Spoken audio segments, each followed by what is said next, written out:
Welcome to our new program, The Certitude of the Catholic Faith. I'm John Veneri, editor of Catholic Family News, and I will be the instructor, teacher, whatever you want to call it, for this program, because we will be discussing in this program the truths of the Catholic faith. What is in the Apostles' Creed? What are the 7 sacraments? What are the 10 commandments? What are the virtues? These are all things that Catholics need to know, and unfortunately, they are things that Catholics today don't know. Too many Catholics don't know the faith. The prophet Osee said in the Old Testament, "My people perish for lack of knowledge." And he wasn't talking about the knowledge of how to build a road or how to saddle a horse properly, although you could perish if your horse isn't saddled properly. But the truths he was talking about, the lack of knowledge he was concerned with, was knowledge concerning God and those things pertaining to God. This is what we will be dealing with in this program.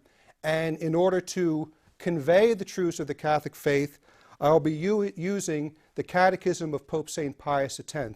This is the catechism that was authorized by Pope St. Pius X in 1908.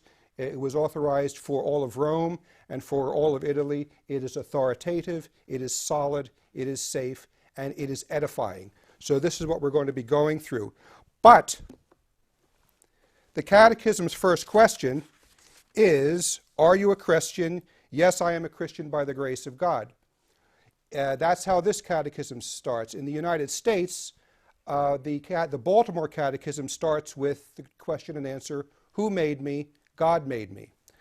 And the point I want to make here is, I don't think really the very beginning of the catechism is the best place to start, because it assumes certain things that we take for granted that maybe we shouldn't take for granted.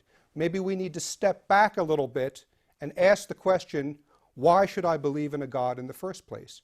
Is it possible to believe in a supreme being that we cannot see? Does it even make sense to believe in something that your senses can't see? And if God would speak to mankind, how would we know it? History is full of people who claim to be coming from God. How would we know we have an authoritative voice from God whom we can trust?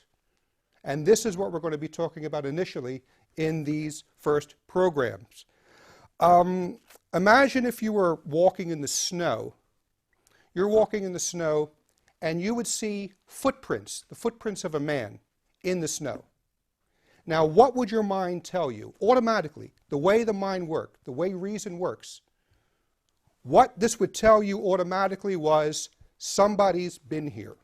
You saw the footprints in the snow, somebody's been here. But if you saw those footprints, and next to those footprints you saw a working, ticking watch, again, the way the mind works, you wouldn't only say, somebody's been here, you would say, someone's been here recently. That watch was dropped recently. It's still working. So this is what we see. This is the way we approach God and the things pertaining to God. All of creation, what is that? That's the footprints in the snow. That tells us somebody's been here. Somebody put all this in place. Somebody who's intelligent, some being who's intelligent has put all this in place. And the working, ticking watch, somebody's been here recently, that is what we call divine revelation. That is our Lord actually communicating to us, telling us about himself. And also the working, ticking watch, somebody's been here recently. We know that through miracles, authentic miracles that continue right to this day. The most dramatic being, of course, the miracle of the sun that took place in 1917, October 13th, witnessed by over 70,000 people. So we have the evidence of our senses. Somebody's been here. Somebody put all this in place, and we have these miracles and divine revelation. Someone's been here recently telling us what we need to know for heaven. Now, there's all different people on the face of the earth, but there is one point, or a couple of points, on which everybody can be in perfect agreement. Everyone. And that is that we are here for a while, and then we're gone. and that the time we spend not here is a whole lot longer than the time we spend here. What do we get? 50, 60, 70 years if we're lucky? 80 years? 90 years? We're here for a while and we're gone. And the time that we spend not here is a whole lot longer than the time we spend here. Even an atheist will agree with that. But we take it to the next step. If the time we spend not here, after our time is used up, if the happiness of that time, that period after we die, is determined by how we conduct ourselves while we're here, then learning, living our lives in conformity with that fact is the most important aspect of our lives. It's more important than anything else. I'm not saying it's the only thing we do. We don't just sit and study religion all day. I'm not saying it's the only thing, but I am saying it is the most important thing. And everything else needs to be subservient to that. And this brings us to the Catechism, the learning of the body of truths. See, the Catechism is not just a subject. It's not just a subject that we learn and we memorize the facts and it doesn't have any impact on our lives. The fact that Rome is located in Italy, the fact that Paris is located in France, the fact that I don't know, the United States has the biggest army, or whatever you want to say. These facts, the facts that we learn in life, don't impact our daily life, but the Catechism does. So in a sense, the Catechism is not just a subject like geography or history or science, but it's a way of life. It's a way of life for us. And when we get to the Catechism, what we're going to see that the Catechism itself is it's a skeleton. It's a question and answer format, but it's not all that there is. We're going to be discussing the questions, and then we will be explaining more of what of the doctrine that's contained there. Now, when we're young, of course, at least in the United States, and I guess they did this in Europe too, when you're very young, you memorize the Catechism. This is what they do with young people, with the children. They memorize the Catechism so that the words and the doctrine gets inside of them, even if they don't fully understand it, even if they don't really understand everything. You try to give it to them at a level that they will understand, but they memorize it first. The problem is with a lot of people, that's where it stops. They've memorized the Catechism. They can recite it by rote. Who made me? God made me. Why did God make me? God made me to know, love, and serve in this world, to be happy with him forever. And the next, what's it mean? I have no idea. This is not what we want with Catechism. The memorization is important, but as we get older, then we have to study more, learn to understand those things that we've learned. Because what do we learn in Catechism? First of all, everybody, and especially in this period, I'm willing to bet that there are many adults who have gone to Catholic school, graduated Catholic college, and never once went through a catechism from beginning to end, whether it be the Pius X Catechism in the United States, whether it be the Baltimore Catechism. But every person should at least once go through the entire Catechism, and that's what we're going to be doing here. Because what does the Catechism give us? It gives us doctrine, those truths that we believe, that we accept, and it gives us morals, how we behave based on those beliefs. Doctrine and morals, and the two are intimately connected. And we even see this in the natural order. For example, there is the doctrine, we could say, there is the doctrine that fire is much hotter than human flesh. And what is the moral? Don't put your hand in the fire. Because if you put your hand in the fire, you're going to burn. Well, the same thing with the truths of the faith. There is doctrine, and then there are morals, our behavior that is consequent on the doctrine.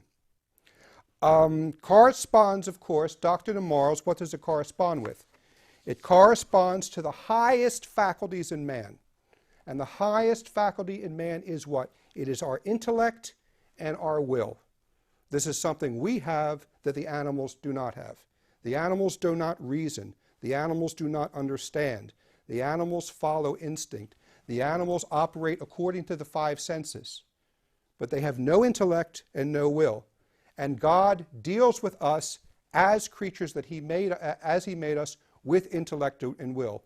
We have doctrine that informs our mind, that tells us those truths that we have to accept, and then we are given morals, doctrine, okay, the Apostles' Creed, I believe in God the Father Almighty, creator of heaven and earth. We're giving those things. That's the doctrine, those are the truths. And then we have morals, the 10 Commandments, thou shalt not, which are directives for behavior based on the truths of the Creed, based on the truths of the gospel. Now today, of course, I had said that the Catechism is a way of life, but it's a difficult way of life. Right now, it's very difficult, more difficult than even it was 40 years ago, because more and more we now live in an atheistic world. We live in a world that has relegated God to the status of a fairy tale. It's something, if you want to believe it, that's fine. I think there was a reporter in the United States in 2010 who mentioned the word Christmas on NPR, and she had to formally apologize. She was made to apologize for using the word Christmas, and this was during the Christmas season. But so the idea today is you keep God out of things. We live in a time of what's called scientific materialism. Maybe in a future program I can show you that this materialism is not scientific at all, or it's lacking. It's lacking in essential truths. It doesn't answer everything, scientific materialism, but the overall spirit of the time is atheistic. Believing in God is like believing in Santa Claus or believing in the Easter Bunny. You can believe it if you want. Don't force your morality on me. And there are many who claim to be Christian, and they just show up for church on Sundays or just show up for church on Christmas or Easter. But in the practical day-to-day life, they live a life of practical atheism. Now, we have to remember too, even though we have this conflict going on between the atheistic worldview and the Catholic faith, really the true Christian will always be in some sort of conflict with the world. Pope Leo XIII, in his encyclical Humanum Genus against Freemasonry, he opened reminding us that the world is divided into two kingdoms, the kingdom of God to the contempt of man, and the kingdom of man, or the kingdom of Satan, to the contempt of God. And every person on earth is a member of one or the other kingdom. There is no third alternative.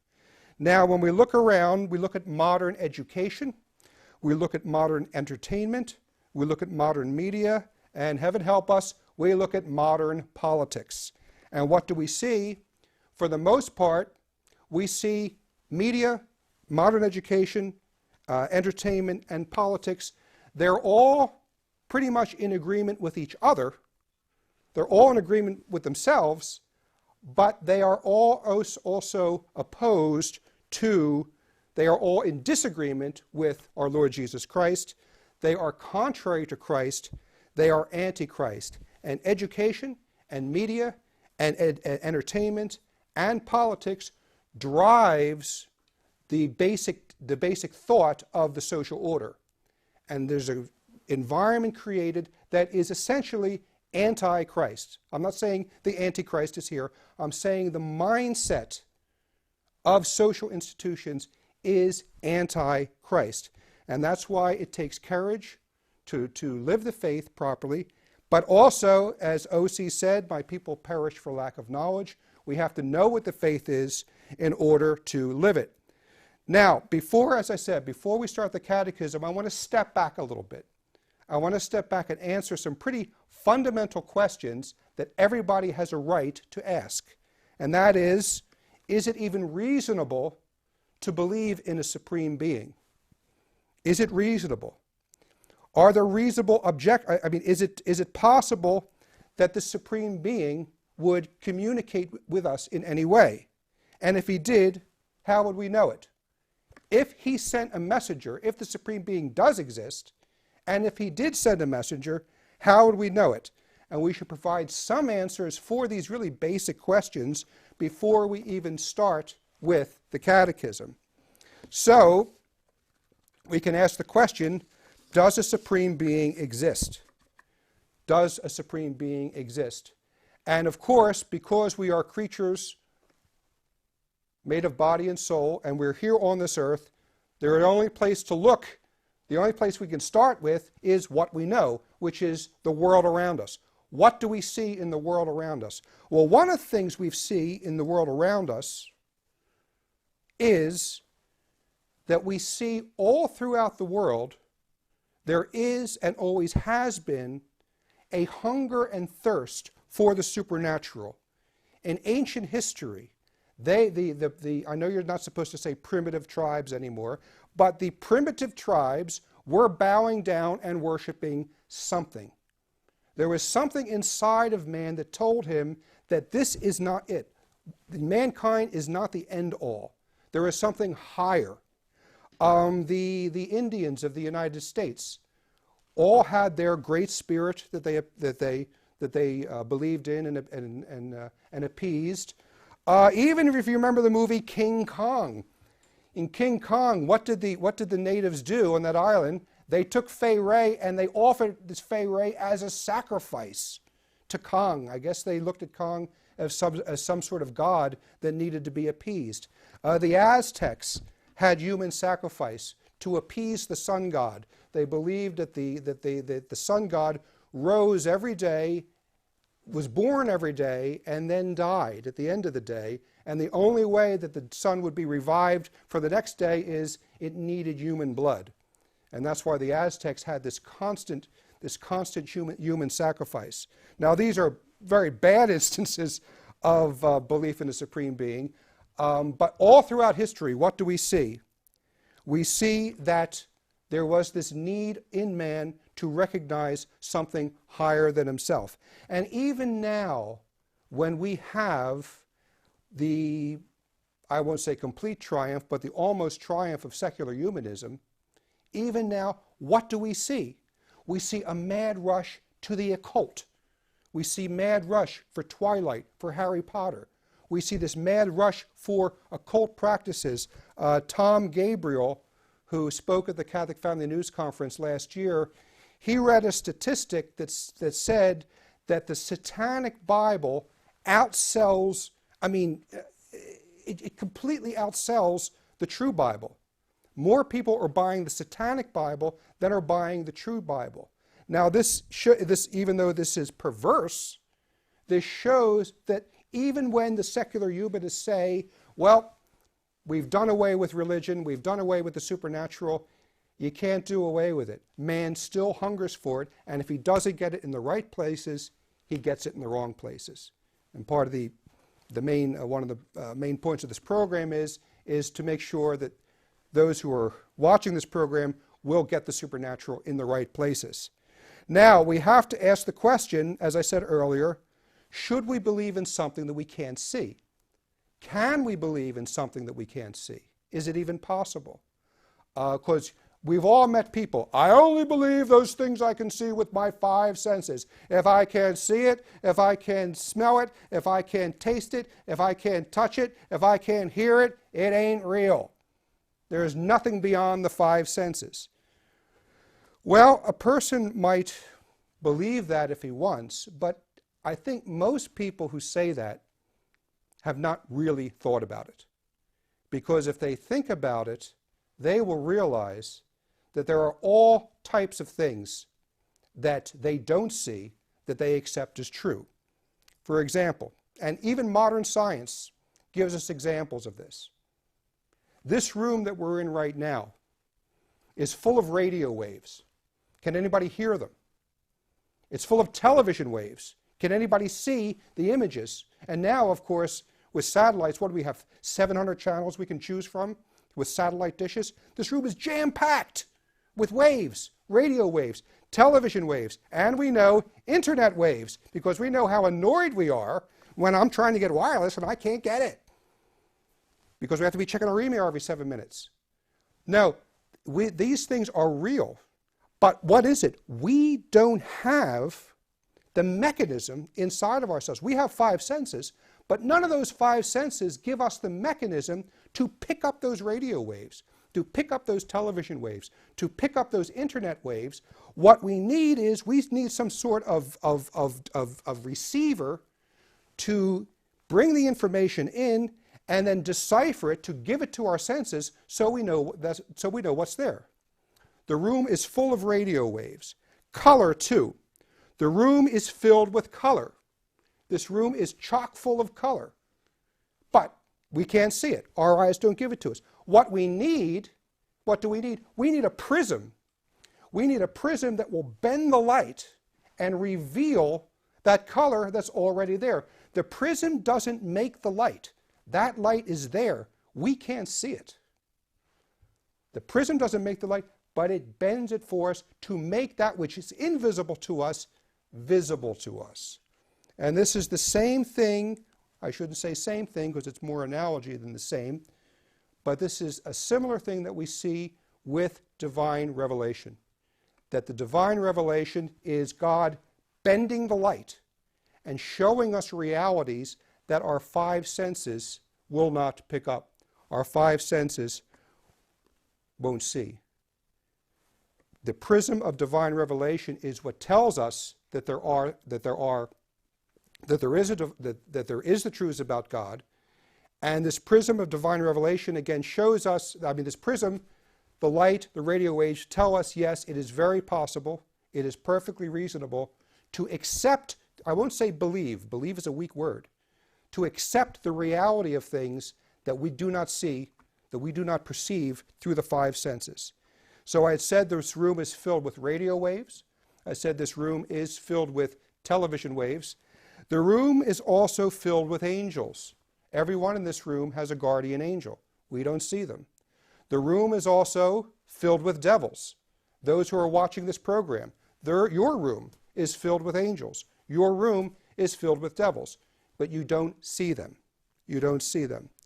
So there is more to say about deducing God's existence from nature.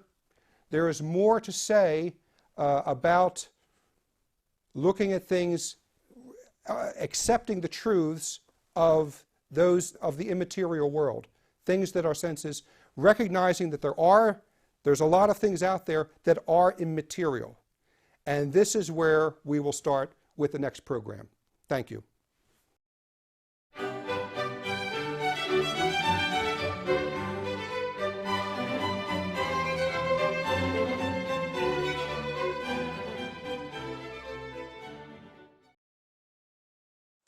This is Fatima TV, and as you know, we are going through the Catechism of Pope St. Pius X.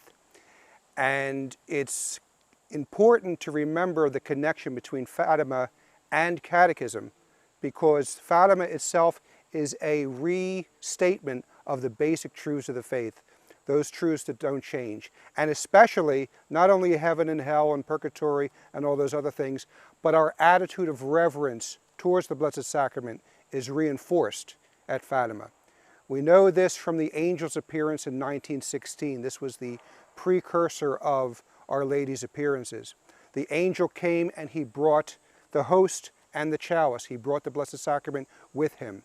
It was in the air, the host and chalice, and the angel prostrated himself down to adore the Blessed Sacrament, and he taught the children the prayer to the Holy Trinity that was a prayer in reparation for the outrages, blasphemies, and indifferences that men heap upon the Blessed Sacrament. And the children instinctively imitated him.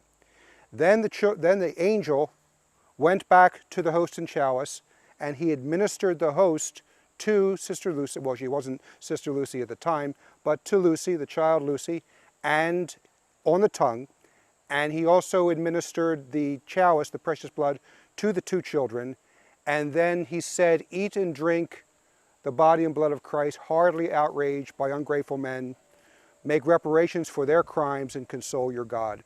And then he went back and prostrated himself once more, and the children imitated him. Lucy said, "We instinctively imitated him." Now, is it possible for heaven to give us a stronger example of how the Blessed Sacrament is to be reverenced. The angel prostrated himself down, and when we go into church, we are to genuflect. We are to have the Blessed Sacrament the center of all our attention in the church.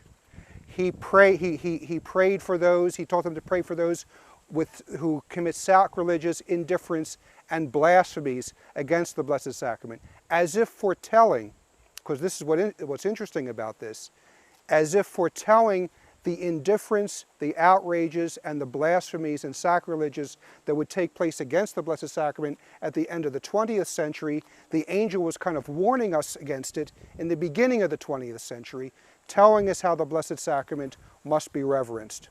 They were told to pray in reparation for those who commit these crimes against the Blessed Sacrament, and most important of all, Sister Lucy received the host on the tongue. Sister Lucy did not receive in the hand. So not only was the traditional doctrine of the Church re-emphasized at Fatima, but also the traditional practice of reverence, the traditional practice of giving the Blessed Sacrament the reverence that it is due. She did not receive in the hand, where particles can fall off and be trampled upon underfoot. He was given the Blessed Sacrament on the tongue. So we thank heavens, we thank Our Lady for giving us Fatima, for giving us the apparitions of Fatima, to reinforce those truths and those practices of the Catholic Church she did this in the beginning of the 20th century as a kind of a preemptive strike when these same doctrines would be denied or questioned or undermined at the end of the 20th century. So always remember this, we always remember this when we receive the Blessed Sacrament, to give it the reverence that the angel gave it. He prostrated himself. We don't have to prostrate, but we do genuflect, and we give our Lord in the Blessed Sacrament all the reverence that is due.